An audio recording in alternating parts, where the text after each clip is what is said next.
Western Brook Pond, Newfoundland.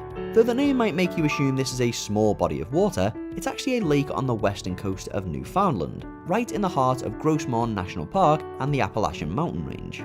It's the foremost of the Canadian fjords, set against a beautiful backdrop of severe, mossy cliff faces, and is available to tourists for hiking and boat tours.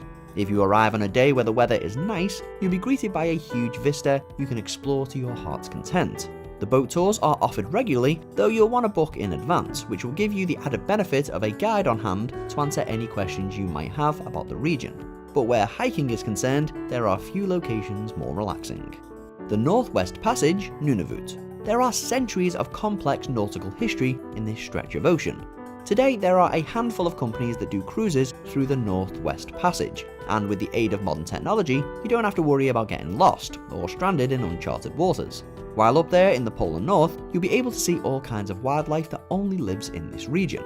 You'll likely get to encounter the Arctic's most famous animal, the polar bear, while also seeing walruses, beluga whales, and potentially even sparring narwhals while exploring these waters. And the huge stretches of ice are truly a sight to behold. You'll be seeing regions that the explorers of days gone could only dream of. Long Beach, British Columbia. This seemingly endless stretch of coast is on Vancouver Island. It's close to Vancouver itself, but you'll need to take either a ferry or a plane, though in the case of the latter, the airport is close enough to walk down to the beach. You can also stay in a nearby hotel to truly enjoy the beautiful sights British Columbia is known for. Explore Pacific Rim National Park to your heart's content, taking advantage of the many hot springs also in the region, and the beautiful green forests. This being the Pacific Northwest, you're probably going to be in for a lot of rain, so make sure you dress accordingly, but that only serves to make the woodlands more stunning with all the atmospheric fog and humidity. And for any surfers out there, Long Beach is one of Canada's absolute best spots to catch a wave. This small, stunning town is on the coast of Nova Scotia, and is one of the oldest towns in the country. It's known for the brightly coloured wooden houses lining the waterfront. If you're interested in the ocean and nautical history, there is a museum dedicated to fishing, which is still a major activity in the area, with plenty of picturesque boats drifting in the harbour.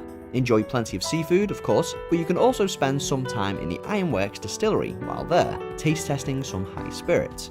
Closer to the region's capital, Halifax, you can find the equally stunning Peggy's Cove and its iconic lighthouse, another beautiful spot that will look incredible on Insta. Haida Gwaii, British Columbia.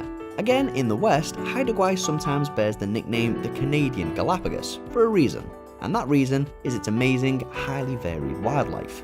The archipelago contains 2 main islands and many smaller ones, all traditionally inhabited by the people of the Haida Nation. It's an amazing archipelago with numerous protected national parks. You'll need to promise to be respectful of the region before visiting, but tourism is allowed. Only a few thousand people actually visit each year thanks to the archipelago's remoteness. When there, you can see dolphins frolicking in the sea or black bears in the forest, and there are tours of the area available.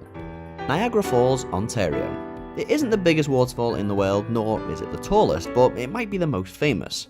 Niagara Falls, straddling the border between the US and Canada, is a set of 3 huge waterfalls that feed into the river.